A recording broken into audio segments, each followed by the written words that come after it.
Buenos días. Sabemos que la biología es una ciencia que estudia los seres vivos, ¿cierto? También sabemos que la biología necesita de otras ciencias para comprender mejor a los seres vivos. Y a esas ciencias se le llaman ciencias auxiliares de la biología. Un ejemplo de ello es la anatomía. Otro, la química. Dentro de la misma química existen varias ramas.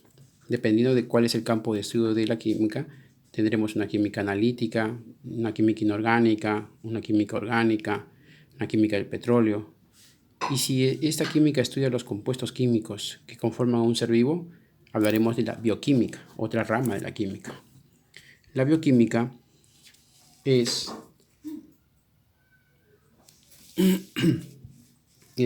una ciencia que estudia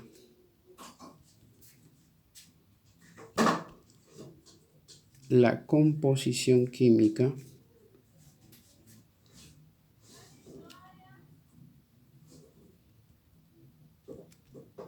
de los seres vivos. Es decir, la bioquímica nos va a decir qué elementos o compuestos químicos conforman, ¿no?, la composición química de un ser vivo. Ahora, la bioquímica nos informa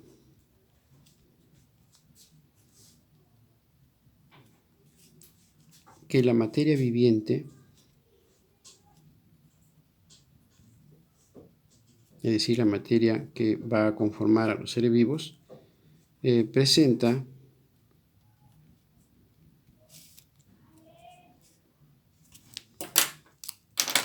bioelementos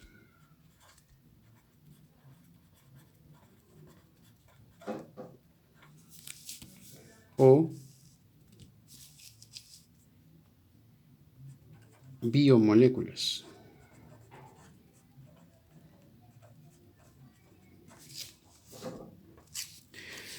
Los bioelementos son elementos químicos, es decir, de esta tabla periódica, ya, nos presenta más de 120 elementos químicos, ¿ya?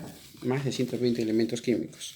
Pero de estos 120 elementos químicos, aproximadamente unos 25 a 27 elementos químicos van a conformar la composición de un ser vivo.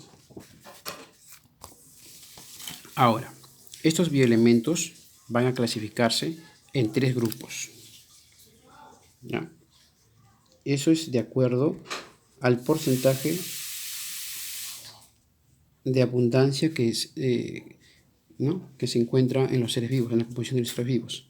Por ejemplo, hay elementos químicos que están presentes en un 96%, otros en 3,8%, ¿no? Y otros casi poco, demasiado poco, un poquito, en un 0,1%. A los que abundan en gran cantidad se les llama bioelementos primarios.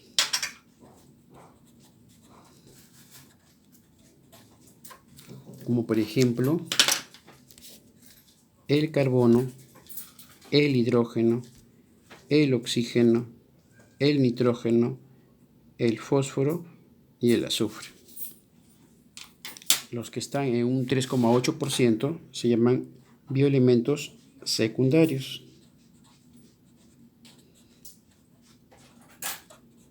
¿Ya?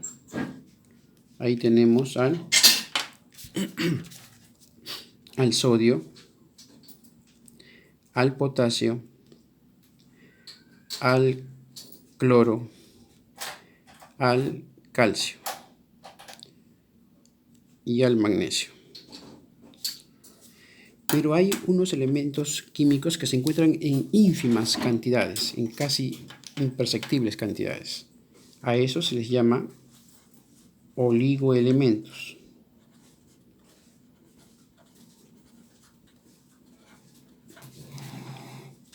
Se les llaman así porque la palabra oligo significa escaso, poco. Pero pese a que estos elementos químicos son muy pocos, son muy importantes. La carencia o la falta de estos oligoelementos va a causar enfermedades en los seres vivos. Acá tenemos en los oligoelementos al hierro, al manganeso, al cobre, al yodo,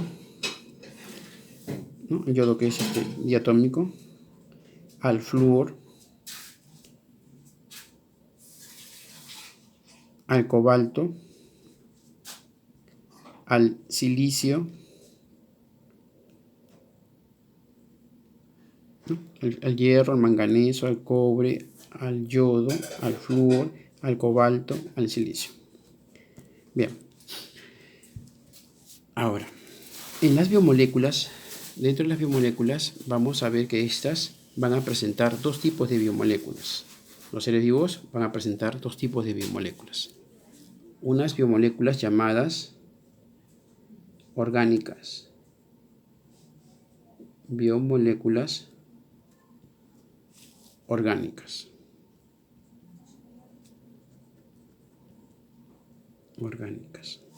Y unas biomoléculas llamadas inorgánicas.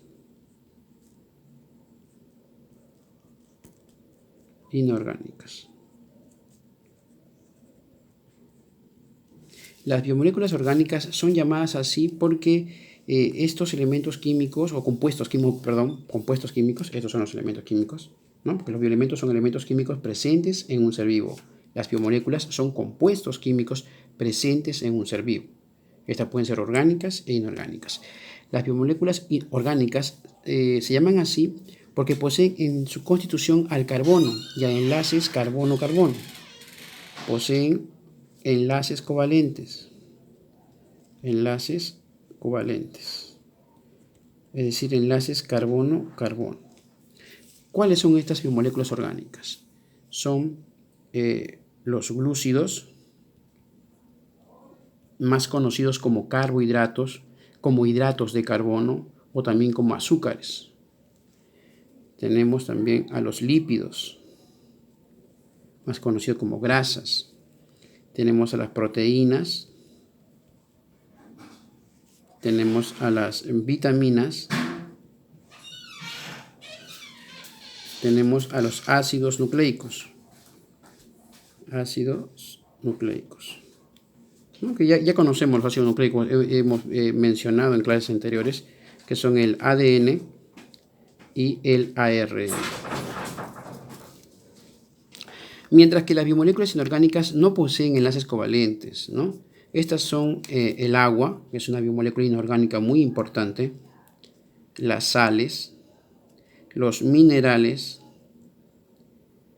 y compuestos que a pesar de poseer el carbono presente no son considerados biomoléculas orgánicas, no son considerados, son biomoléculas inorgánicas, ¿no? Pese a tener el carbono y algunos carbonatos.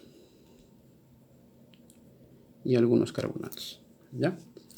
Ahora, regresemos a los bioelementos. Decíamos que los oligoelementos son elementos muy importantes. Pese a que se encuentran en poca cantidad, en poco porcentaje de abundancia, son muy importantes. ¿Por qué razón? Por ejemplo, el hierro es un elemento químico que se encuentra formando parte de la hemoglobina. La hemoglobina es una proteína que se encuentra en la sangre. Esa proteína su función es la de trasladar los gases en el torrente sanguíneo, o sea, el oxígeno y el dióxido de carbono. El manganeso, junto con el zinc, el zinc, van a ser dos factores enzimáticos, es decir, van a activar a las enzimas para que puedan funcionar. El cobre, que está aquí, es un elemento químico, un bioelemento, es un oligoelemento que se encuentra en la hemocianina. La hemocianina viene a ser una proteína que encontramos en la hemolinfa de los insectos. El yodo es un oligoelemento muy importante para la tiroides. La tiroides es una glándula. Cuando falta yodo, se produce una enfermedad llamada bocio. La tiroides se inflama como una especie de bola en el cuello. Es por eso que el yodo se le agrega a la sal. Es decir, el gobierno obliga a las empresas que venden sal a que le agreguen yodo a su producto, para que de esa forma el ciudadano pueda consumir el yodo. El flúor tiene que ver con el esmalte dental. El cobalto es un oligoelemento que induce a la formación de glóbulos rojos. El silicio es encontrado en la estructura de las algas diatomeas. El zinc, como ya habíamos mencionado, junto con el manganeso van a activar ciertas enzimas. Bien, en cuanto a los elementos secundarios, el sodio junto con el potasio y el cloro son elementos químicos que van a encargarse del balance hídrico, es decir, la cantidad de agua que hay dentro de la célula. El ion sodio y el ion potasio van a formar la bomba sodio-potasio que se encarga de sacar o meter agua a la célula. El calcio va a estar dentro de las estructuras rígidas como los esqueletos, los endoesqueletos o exoesqueletos. Va a formar parte también de conchas, ¿no? El magnesio se encuentra en la clorofila, que es un pigmento fotosintético, es muy importante. ¿Ya? Bien, eso sería todo por el día de hoy. Se les va a enviar también cuestionarios, ¿no?, sobre el tema. ¿Ya? Espero que haya sido clara la explicación. Cualquier duda me pregunta. Gracias.